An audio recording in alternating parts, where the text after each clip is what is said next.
right, good morning, Bardstown and Nelson County, and welcome to Bradford and Brooks. Jim Brooks and Margie Bradford with you this morning. Overcast morning with, I think, about a 50% chance of rain, Margie. Good morning. Good morning. Morning, yeah. Well, my grass doesn't need any more water, thank you. So that we can... We've already been over this now, Jim. Well, we were praying for it 2 weeks ago. I know. And boy, did we get it. What's that expression? Be careful about what you wish for because you might get it. Yeah, my sump pump has been working overtime. But thankfully I have one. Yes, I agree. I agree with that. Having had my own sump pump experiences. Right. All right. Well, Margie, we're continuing our series of interviews with candidates for office, and I know it's only early August, but we have so many candidates on the November ballot that we had to start early to try to get as many of the candidates in as we can. Right. So today we're joined in the studio by getting tongue-tied here, by Danielle Chladek. Danielle is a candidate for coroner. And good morning, Danielle. Good morning, Jim. Good morning, Margie. Well, thanks for coming in. I know that the other candidate in the race was originally scheduled to be here today, but he had a funeral to take care of. Phyllis Mattingly's funeral is also ongoing right now. At St. Joe Church. So if you're going to be going through town between 11 and noon or 12:30, be aware that there's going to be a lot of traffic in town today during that time period. Well, Phyllis was a very beloved person, so yes. Yes, and Margie and I will be talking about Phyllis Mattingly the second half of today's radio show, so stay tuned for that. But first, we're going to talk to Danielle about her desire to serve as Nelson County coroner. Tell our listeners a little bit about yourself. I have moved to Nelson County about 25 years ago. We got married 26 years ago in November, and 6 months after that, we moved here. So my family is in Phoenix, and I was a military brat. So I've been across the U.S. several times, and in my adult life, I've taken my children across country several times. So I think it builds diversity and shows them other cultures so that they know that there's different beings out there besides what they see in their community, and different communities that have different needs and desires. I am I think what they call it is a perpetual student or continuous student. I'm not really sure which, but I enjoy taking classes no matter what it is in, and I always take continuing education classes to build up my background a little bit better. Right. So I have two girls, and they are 20 and 32. They're 12 years apart. My youngest is in her second year of nursing school, and my oldest works for the Nelson County Schools. We have two grandsons. So. All right. Well, you have run for this office in the past. Is that right? Correct. It's been 8 years since I ran last. All right. I applaud your ongoing education, because I think really. For all of us, whether we know it or not, to me, life becomes stale if you're not always open to learning new things. Correct. And honestly, YouTube has done that for me. Right. Because I will tread fearlessly doing things I've never done before if there's a YouTube video about how to do it. Right. It's been pretty amazing. My husband loves YouTube, loves it. He continuously watches it. He actually took up riding his unicycle again, and he has an electric unicycle, and he rides it around, and he learned how to do things and which one he wanted to get through YouTube. It's amazing what you can learn off of the internet and off the TV nowadays. Right. Danielle, what experience, work experience, or or educational experience do you have that would fit you for the job of coroner? Well, as far as work experience, everything that I have ever done is community-based. So I've been in law enforcement. I've been a law enforcement officer, which brought me around to forensics, which I love to do. And I've done customer service. I've been a back office dermatology nurse. And I've done, that wasn't a question, that sounded like a question. I have a master's degree in forensic science investigations. I went to school for medical legal death investigations. So a roundabout way that people understand that is like a crime scene investigator. Right. So, and my continuing education is in that also. I'm working on a PhD in forensic psychology, and farther down the road, I plan to be a first responder therapist. I know that's really something new, and I know that they're moving to that in larger cities. Yes. To try to have more than just a police response in certain situations. Right.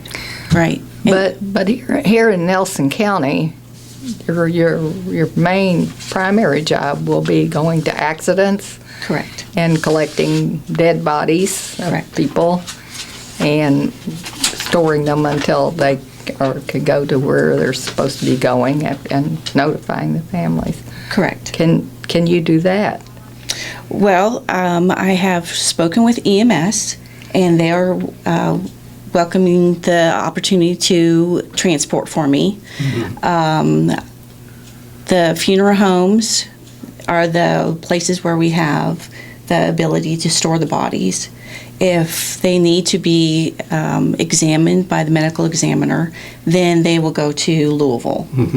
And if there's a funeral home that doesn't want to take the person, then they will go to Louisville to the medical examiner's office, and they can be stored there till the family is contacted and they can decide where to take it. So you would have your vehicle to do that, or you're going to have the EMSs? Yes, the EMS already has told me that they could do the transports for me. What would you see as the biggest advantage of having a coroner who isn't connected with a funeral home? Well, because that seems to be the norm in many, many counties. Well, yeah. I Correct. mean, it is. It's because the way the coroner system is set up in Kentucky. Right, and that's other correct. places it may be different, but that's the way it's set up here. That's correct. It's set up that way because many years ago, that's all they had was the funeral homes to take care of any persons that were deceased. Now they have the hospitals that have morgues that are helping with the coroner's offices. I know Taylor County moved from the funeral home to having their private office now. They went and got grants to have a morgue, so they have a 6-person morgue now. And it just takes time to move things around. And once their office is established, then they can start building off of that. What advantage do you see an advantage to shifting away from the older model? Well, a lot of the crime scene investigators are trying to come back into the community and serve the community as a coroner. So it's opened the doors for all of us. And what it will do is it will have an investigator present during the scene. You know, not all coroners have investigative means as an education, or they have years of experience that will teach them, but also, you know, they have the officers that they work with. Right. So that's the one good thing. Plus, the second thing is that I only work part-time at the clinic that I work at right now, and it's a treatment center for drug addiction. So if I need to, I can leave at any time. Now, if you're running a funeral home, you might not be able to leave at any time, right? Right. You might be busy, Well, they usually, unless you have, you're supposed to be on call 365 days a year, 24 hours a day. So that Right. means that you have to be willing to go all of those times and able to go all those times. Right. Or have a deputy who Right. is. And yes, I would at least have 2 deputies. Mm-hmm. So that way you can have a break. You don't have to do it all yourself, Well, Danielle, what would you do differently, or what would you do, if not differently, that would be different from the way things are done now? I would have the office separate from the funeral home, for one thing. And I have talked with Judge Watts about where to have the office. He said not to worry about it. It will all figure it out when it comes time. But we looked at the unemployment office, the old unemployment office over by the jail, and it's got the walls in the offices built up. And we also looked at the building next to the courthouse. Right. That would be opportune because it's right there at the courthouse. Right. But we would have to put the walls up and everything, Right. What else I would do is have the coroner's office involved with the community more. They have a website to have education on there about drug addiction, domestic violence, anything that has to do with the community. And also participate in coalitions. There's a lot of coalitions in Nelson County that involve the law enforcement officials, the sheriff's office, police department, all the community interaction agencies. But you don't see some of the other offices that should be part of it, so that they know what's going on in the community. So I would have the coroner's office more involved. Now, I'm kind of recalling the past discussions. Isn't the fiscal court, the county government, aren't they responsible for funding some of the coroner's office operations? Yes, they are. They actually have a budget that I've done an open records on, and I've asked for some more information about it.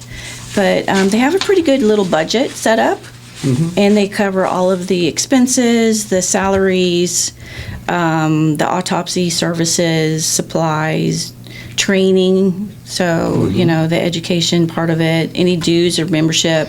It is a pretty good budget that they have. It's about $18,000 to cover everything. Right. Now, the 28,000. is there a stipend that the coroner gets, and the deputies get a monthly stipend, or that the office has? The proposed budget for next year, or for 2023, is $20,000 a year for the coroner, and then for the deputies, the proposal is $11,000, I believe. Yeah, so it's not really set up, actually, probably by statute, it's not a full-time gig, or it's, No, it's as needed. You'll get a call and say As you need needed. to go out. Right. Now, there are counties around us that have full-time coroners. Because I only work part-time, I could do coroner part-time, full, which would be in the office for a full-time basis. Right. Or to go out on calls. Taylor County has one full-time coroner. They have a couple part-time coroner or deputy coroners, and then they also have a transport system. So Hardin County also has. They have. Actually, let me read this. I wrote it down. They have 3 full-time coroners and 3 part-time coroners, and they do the transports also. So there's counties that are coming around us that are changing their system over, that are not in the funeral homes.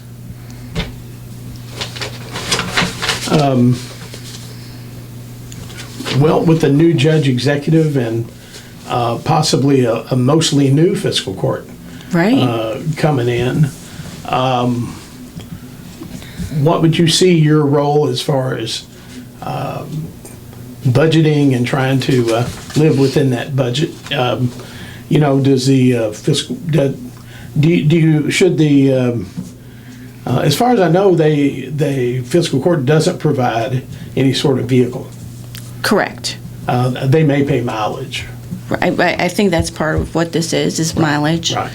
And that's why I've asked EMS to see if they would help with the transport. Mm-hmm. And then we'll do, it can be worked through the budget. Right. It can be worked through it. Yeah. I don't see why we wouldn't be able to do it within the expenses part of the budget itself, and as far as the building where the office would be, the county already has the offices, so they're already paying for those offices, or they have already paid for them. Mm-hmm. So it wouldn't cost anything extra, Right. except to have someone sitting then, Right. Right. But for the most part, it wouldn't cost any extra. Well, oh no, I was just thinking, I know where you're talking about, and you'd have to have probably furniture and all that stuff. Yeah, I don't think they would be furnished. Oh, no. No, you'd have, all that would, having gone through getting that set up when we did it, when we put CASA in there. Right. Right. So, yeah, Right. it's, I don't know what's left in that building. I have not gone and done a tour. I don't know if there's furniture left in it or not. But I know that there is supply built up that, of old office furniture or whatever. But I do have in the works a grant. But there's no sense of putting it in yet until the election is over. Mm-hmm. But I know that there's 3 grants that we can apply for and have the money pretty quick to help establish the coroner's office. What are there any particular challenges you see for the?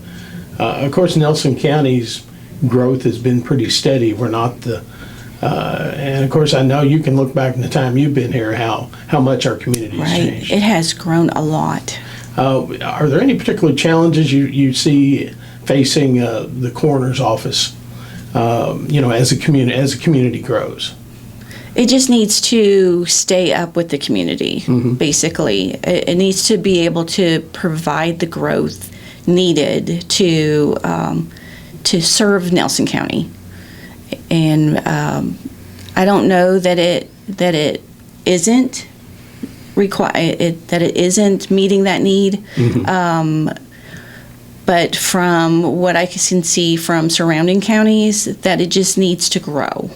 To be more active with the community and to have the coroner more available, or his deputies more available, or hers, either one. Right. So, and as long as we can stay up with the times, and if we need to grow, then you put in for another grant, and then you can have. I know the county that I've been talking with the most. They put a grant in and they have a 6-person morgue now. You're not going to have a giant morgue. You don't need to have one. Right. We're not the medical examiner's office, so we don't need to have that. We just need to have placement, or at least have the funeral homes be open to helping to provide that storage if needed, But for the most part, Jefferson County will help out if we need it, I see. What in your background you think would be most helpful to you as a new coroner? I think being with the diverse background that I have, and with the public service working background that I have, I think that will help me the most. I'm open to ideas. I will talk to anyone and everyone. You know me from being security at Walmart. I was there and I spoke to everyone. I would go out of my way to make sure that you have what you need, as long as it's within reason, and as long as we can find it. If we can't find it, then we'll find out a way to make it happen for you. Now, at some point in the past, you've done some crime scene investigation locally, is that right? I did. When I first came into town, I did some crime scene investigation. I did. And then I've worked a few cases here and there because I do have a little investigative business on the side. I don't really push it, but it's there if anybody needs to call me. And I did work a case before to show where some seat belt marks were on a child. That was when I first moved here, I believe, within the first 5 years that I moved here. Right. So I did do that, but it's been a little while since someone's called me. I don't really want to make any waves with the coroner's office that they have. I don't want to have a problem with them. I want us to be able to work together. If I was to take over, then I would like us to work together and make the transition easy. And it shouldn't be, upsetting to the community. It should be something easy to transform. Right. Right. So. Right. Have you ever worked for a coroner's office? No, I have not worked for a coroner's. I have worked with a coroner's office, but I've not actually worked in the coroner's office. Right. I have asked to be a deputy in Nelson County and been told that I cannot because I won't work at the funeral home.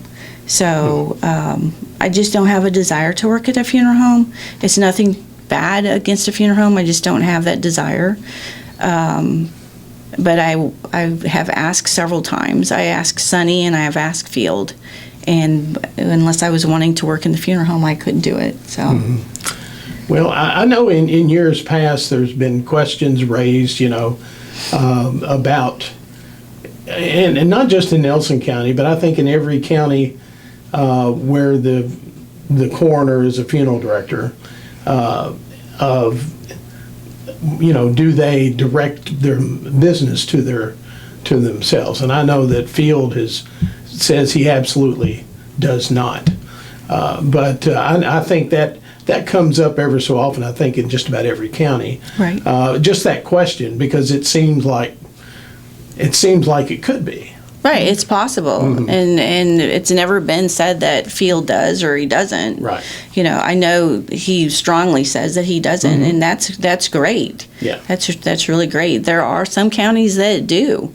And it's not just in Kentucky, it's across the states. Right. It's the opportunity that places itself in front of you. Right. And Right. it depends on how you are with your business. Right. And I guess too, for some families who may not have a lot of local connections, or if they haven't lived here long enough to know about the other funeral directors. Right. It may be the easiest choice to make. Right. To go with that. Right. And it's not really up to the coroner to say, Right. here, take them over here, or Right, take them right. over there, That's because you the don't want family. you want to stay neutral. And that's the one good thing about having a coroner that's not in the funeral home, that person will stay neutral. You don't really have a tie. I know the people that run all of the funeral homes. And I have where our family is going to go, but that doesn't mean it's going to make it partial to where I was going to send everybody else's family to. Right. So. Right. Well, Danielle, anything else you'd like to leave with our WBRT listening audience? I just want Nelson County to know that I'm here to serve their needs. That I think it's very important to have the coroner be a neutral party and to have a standalone office. And to be available for Nelson County anytime that they need it. Okay, now to our listening audience, as we said at the top of the show, Field Hoagland, who's the current county coroner and running for re-election, he will be on a future show. He was unable to share this hour with Danielle, so we will be sure and get Field Yes, I will. on the show. I will. Well, we need to take a commercial break. Danielle, thank you so much. Well, thank you so much for having me on your show. Hopefully I can be on here again.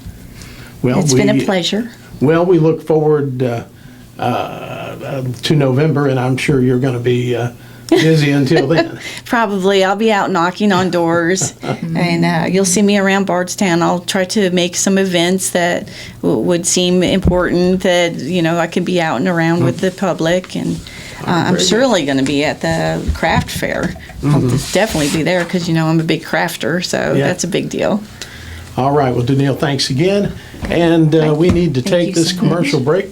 You're listening to Bradford Brooks on WBRT, and we will be right back with more. Here, WBRT. All right. Welcome back to Bradford and Brooks. Jim Brooks and Margie Bradford with you till the top of the hour. And then stay tuned to WBRT for the best in local news and information.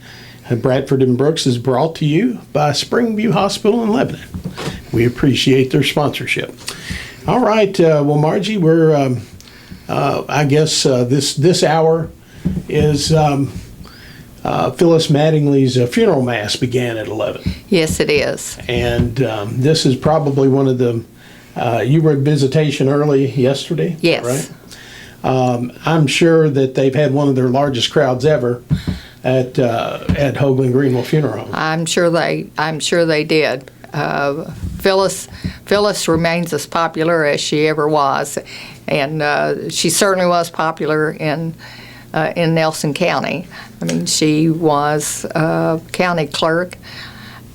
She served Nelson County in the county clerk's office since 1954, fresh out of high school. Right. Yeah, and as noted in her obituary, she also served the county outside her office when I came to her house on Thanksgiving Day. Oh, yeah, you have to tell that story. Well, it was 1985, if you remember the 80s, and my wife and I were set to be married at Holy Trinity down at the Berg on the Friday after Thanksgiving. And here we are, we're winding down the week, we got everything arranged. You know how crazy it is trying to get everything pulled together for the wedding, and then you have the in-laws and you have the outlaws to deal with. So anyway, it's Wednesday night, Wednesday before Thanksgiving, and I realize we don't have a marriage license. And the clerk's office is going to be closed till the following Monday. And we have a wedding coming up and So my wife, in a panic, the next day called Phyllis at home and told her our situation. And of course, Phyllis was like, yes, oh, come on over. I'll take care of you. And so my wife and I went over, and at the kitchen, they were having Thanksgiving dinner in the house, and we interrupted long enough to get our marriage license signed, and she was happy to do it. And so she always remembered that and that story, and I've told it many times, and I was honored to see it show up in her obituary. It was funny. I got a call from Field Hoagland, and he said, "Jim, I've got an obituary here, and you're in it." And I'm thinking, I feel okay. I didn't. Has something happened I don't know about? And he said, no, Phyllis Mattingly passed, and there's a story in her obituary that involves you and your wife getting a marriage license. So I was very humbled to be one of the many Phyllis stories out there, and I'm sure there were dozens and dozens passed around at the funeral home last night. Oh, yes, they were, and several of them featured on the fact that when Phyllis got to heaven, that she says, "Hello, who are you? What's your name? Where are you from?" And it was then followed by, "Lady, what can I do for you?" Oh, that is so true. Because Phyllis was I would say, she was the embodiment of a true public servant. Absolutely. She saw it her duty to do whatever she could to help you get done what you needed to get done. And she was willing to go to any lengths to do it for you and help you get there. And Phyllis, as you know, I've been involved in Democratic politics for a long time, and right.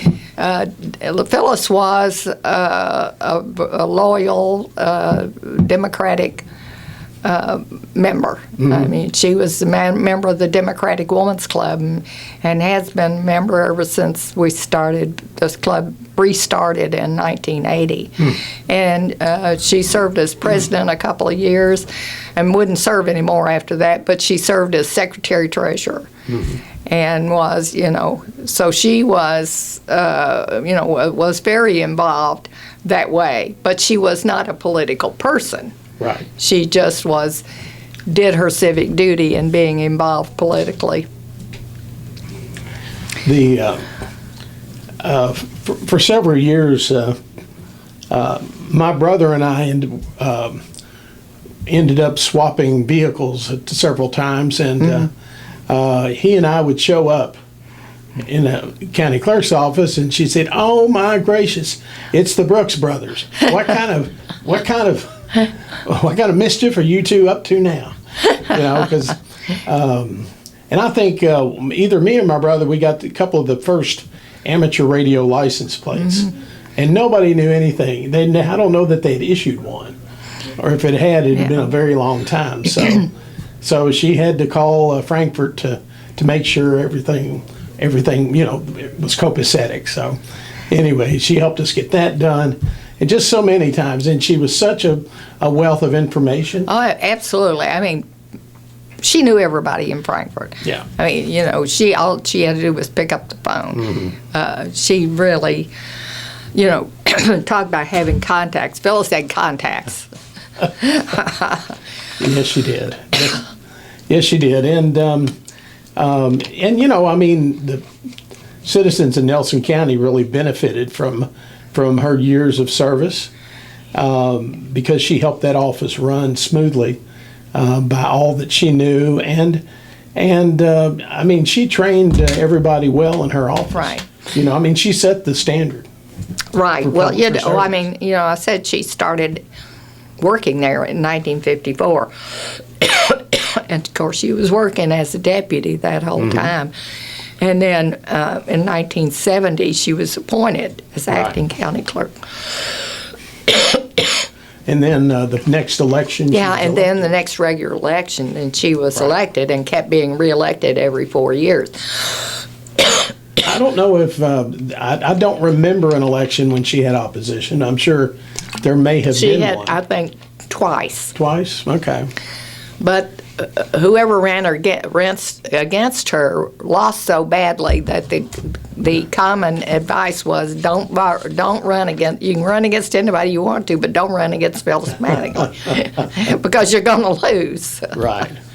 But when you start thinking about, I mean, the time she came into that office in 1954, she went from when they were doing business on ledgers. Then finally, and then typewriters, then computers. Yeah. And several different voting systems. Oh, Lord, yes. Yes, because, voting machines. Right. So they'd have to go through this whole thing. And she had no problem doing that. I mean, she transitioned with all of those things. And the changing in technology was significant during that time. Absolutely. I mean, like I said, she went from writing in ledgers to computers, and computers being directly connected with Frankfurt as they are now. Right. So there have been enormous changes, and she went through all of that just as smoothly as can be. I mean, that's. I won't say it's unheard of, but I'll say it's common for there to be controversies in how an office is operated, especially when you have an office that's doing as many things as the county clerk's office does with the voting and everything like that. Right. And I do not ever remember a single controversy arising during her term of service. Right. Well, and I think there's 4 or 5 different areas that the county clerk has to cover. Everything from deeds to recording wills to recording fiscal court. What they do with fiscal court. Well, licensing, like your car license. Right. And the whole voting process. Marriage licenses. And registration. Yeah. I mean, there is so much that goes. I mean, that is such an essential office that it being closed or even one day makes it hard on somebody who wanted to get something done, like a marriage license. Right. And I still miss. You're talking changes in voting machines. I still miss the big metal monsters with the little levers. Well, I still miss those. To me, when you voted, you pulled that lever and you heard a ka-ching. ka-ching. And it was Yeah. like, yes, you voted. Well, I served on the commission here in town, local election commission, for about 4 years. And I was really, I went through, there were a couple of different voting machines in that period of time. But I was always impressed the way that it was organized and how many safeguards there were for those voting machines on the tallying the votes. The totals would be all checked, and they'd have to be signed by 4 or 5 people, every one of them, and then they were sealed. Right. So you couldn't get into those machines. If you broke the seal, it was immediately evident because it would. And I think they have similar safeguards for the election totals and. Oh, they all do. that Yes, now. for every one of them. That's why it takes a while for it to get from the voting machines to us when we were announcing the election results. Right. Because there's a lot of eyes that have to be on those to see them before they get to where you can report them. And she managed all that beautifully. Well, I know that for a while Phyllis was at Windsor Gardens, and my wife works there now. So she got to see Phyllis on a regular basis, and she was all be out there and smiling at everybody. She absolutely. still was. How you doing, lady?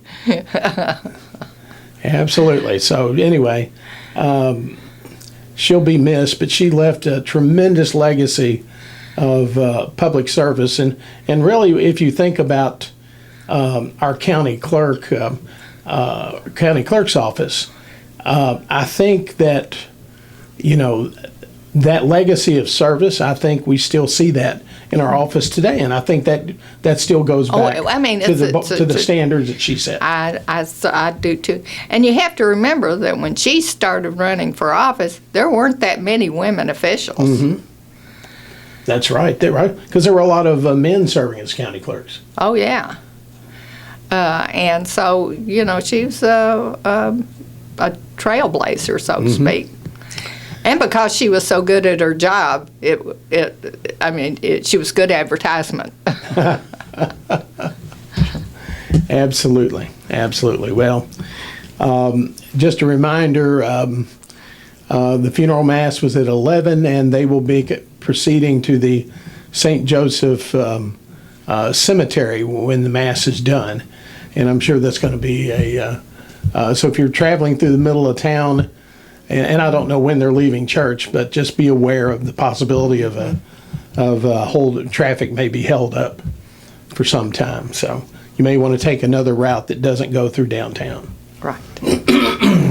Because I've been thinking how I'm going to get home from the studio without going through the middle of town like I usually do. Well, Phyllis knew everyone, and everyone knew Phyllis, and she was just an icon here in Nelson County. So she's going to be missed personally by everybody because she just was so easy to get along with and so nice to everybody. But she just is going to be missed as somebody who was always there.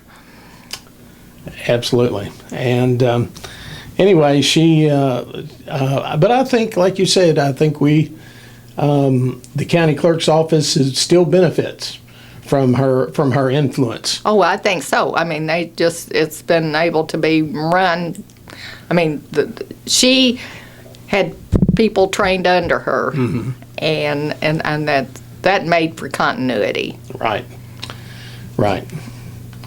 So anyway, rest in peace, Phyllis. You're going to be missed, but I'm sure that they'll be glad to have your customer service skills at the pearly gates. At the pearly gates.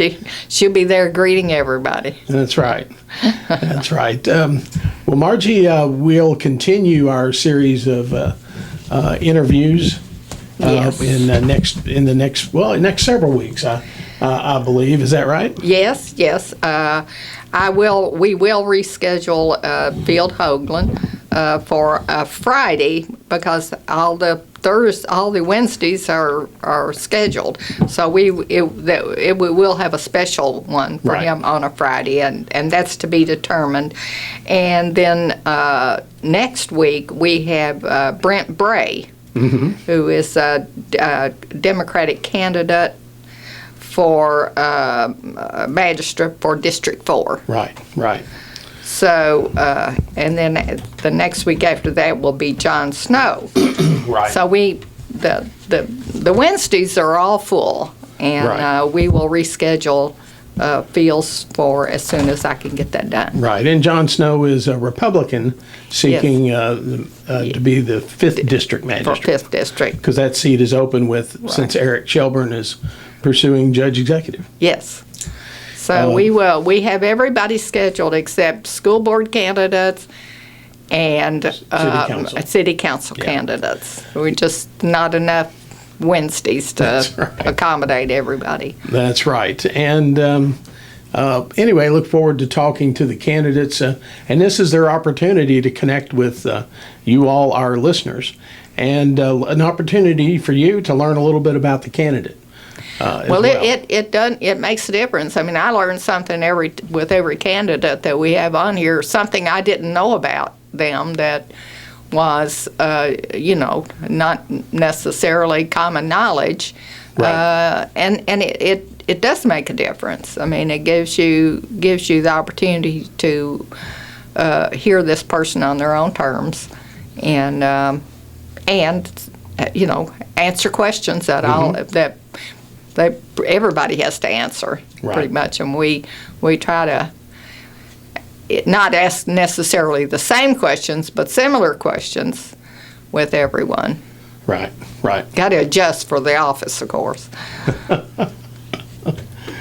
All right. And then let's see, what do we have beyond in the next 2 weeks, Margie? All right, then on August we're going to have a special Friday special show on August the 19th. Friday, August the 19th, we're going to have Matt Lehman, who is running for Congress against Tom Massey. Right. So he's a Democratic candidate. Now, what congressional district is that? Is it? Well, it's 4th? see, I think it's 4. I think it is. Yeah, 4th district. The county's split up between two Yeah, between districts, the second and between the the 4th. second and the Yeah. 4th. So we are the tail end of two different, Yeah, which kind of gives you an idea of how much influence Nelson County is going to have with either one of them. But yes. And then after that, I mean, we'll have John Snow after that because we'll have Matt Lehman before John Okay. Snow. All right. Because John Snow's on a Wednesday. You're right. And then the next Wednesday would be Gary Coulter, Right. from Magistrate District Number 2. Right, right. Incumbent seeking reelection. Right. All right. Well, that's it for this week, Margie. Thank you, and thanks, Danielle Chladek, for coming in. We'll see you next week for another Bradford and Brooks. Until then, have a great week, everybody.